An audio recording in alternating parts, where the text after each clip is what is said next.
But why would you want to be part of the EU and go under all their taxes and control? Well, I don't want to do it, especially because I'm in the committee that deals with the application, and I've seen what sort of thing the European Union is. Tell us what the European Union, as a member of Parliament, seeing the application. Tell folks what it does. I mean, that's like saying, give us all your power or we won't beat you in the head with a hammer. Don't you want to be beaten in the head with a hammer? We're going to take away you being beaten in the head with a hammer if you don't do what we say.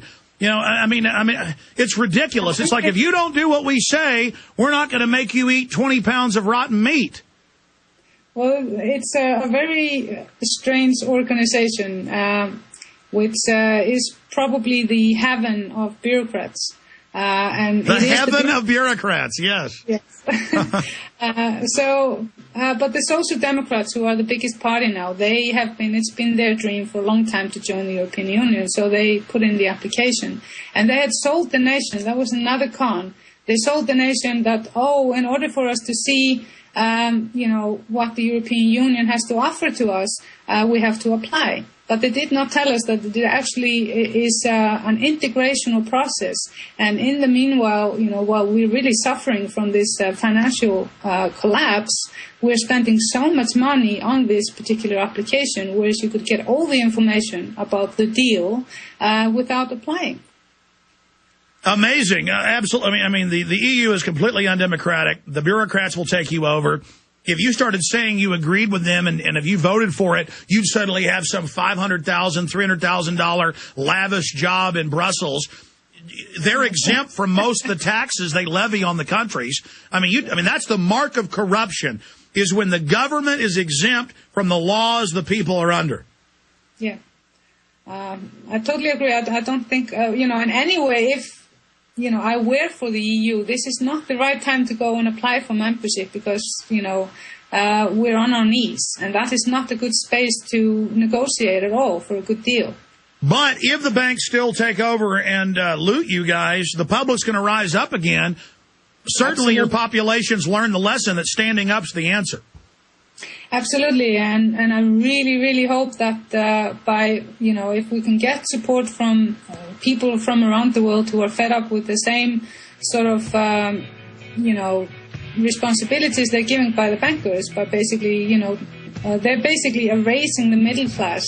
That's what they're doing. Every time you get a house, you own a house, or you have savings, they suck it out when their bubbles burst. So we need to do this together. We do, and we're doing it together. Final segment coming up. We may twist our arm to 5 more minutes after that so we can take calls. Scott, Fred, Alex, Rick, stay there. You'll get to talk to the member of Iceland's parliament straight ahead. Let's go to your phone calls for our guests. Scott, you're on the air from Texas with our guest. Go ahead, Scott. Hi, Birgitta. Back during the banking crisis when it hit the news here, Ron Paul was interviewed and asked his opinion of what we should do. And, of course, he said, let the banks fail. And then they asked Dr. Paul, well, what does Congress think we should do? And Dr. Paul said, Congress doesn't have a clue. Do you have the same frustration in Iceland? Would you say it's the same level that Dr. Paul has here of the ignorance, just plain old ignorance that exists in the body of lawmakers? Absolutely. Thank you for this question. I think it's actually been quite shocking to see the level of ignorance and lack of being able to see the whole picture. And I remember I went to Parliament when they passed the emergency law. I was just an ordinary citizen back then. And I was looking at the members of Parliament, and they all looked like 5-year-old children feeling really embarrassed about the situation. It did not make me feel very comfortable. And then the expert bankers from the Treasury prance in and use a bunch of fancy language and tell them what to do. It's time to arrest these people. Absolutely. One good thing about this entire economical collapse in Iceland, I don't know how it is in the States, is that people have actually educated themselves a lot about what real economy is. Yes, it is waking people up. That's been the good byproduct. Yes. So I have a tendency to try to look into, what can we learn from it, and are there any positive elements in the particular situation? And I think there is a lot of good positive elements in this. For me, it is a dream come true to see the Icelandic wake up to realize that they can actually be the change makers in their own world. Yes, real change, not fake Obama change. Thank you, Scott. Good question. Fred in Ohio, your question to the lawmaker from Iceland. Yes, my question to your guest, Alex, is how can we, the American people, support your fight in your fight for sovereignty, and what supplies might be needed? Well, I'd say this. Email their media, letters to the editor, call people you know in Iceland, spread the news, the articles that our guest, Jónsdóttir, writes. What else can they do to support your fight against the New World Order? We're setting up a site that is going to be up in about a week called, and I'm just reading out the site address. It's not ready yet. It's going to be probably something on it tomorrow. It's savethepeopleoficeland.com. And I think more than anything, the Icelandic people need to feel that they are supported by you guys who are listening to this and who have been reading my... Yes, savethepeopleoficeland.com. Mm-hmm. Savethepeopleoficeland.com. What great questions. Anything else, Fred? No, that's it. Thank you. We're going to come back and talk to Alex and Rick and a few others. 1 minute break, final 5 minutes with Birgitta Jónsdóttir. I'm Alex Jones. Worldwide, the people rising against the international banking crime syndicate. We must prevail. Alex in Georgia, you're on the air with our guest, Birgitta Jónsdóttir. Go ahead. Hey, Birgitta, I had a question. It might be a little redundant from the last caller, but you mentioned something about an international online petition. Is that still in the works, or is that something that could be at the website? Or Yes, I'm actually putting it together, and I haven't had time to finish it off today, but it is going to be on this website, savethepeopleoficeland.com. And I guess the only thing that we're asking is that people just put their name there, that they support us in this battle. Well, Iceland is the very front line of the bankers trying to rape and rob the first world. We've got to stop them there, and we've got a good chance. Anything else, Alex? No, that's it. Just wondering where I can help out and support the cause, and good for it. Thank you for caring. Birgitta, what else can we do to help Iceland? Just spread the word, and if you find any, if you happen to stumble across any information that might help us to get the IMF out of Iceland, use services like WikiLeaks, because we feel that this is a much bigger problem than just Iceland's problem.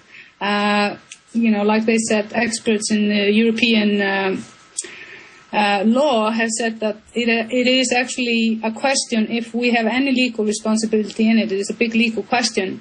So, You don't. You have bankers that engaged in fraud. The instruments sold to them by Goldman Sachs and others and the Bank of England are fraud. They're using anti-terror laws to try to grab people's accounts. They're threatening embargoes against your nation. This is terrorism. This is blackmail that must be defeated. We can't let them devour your nation.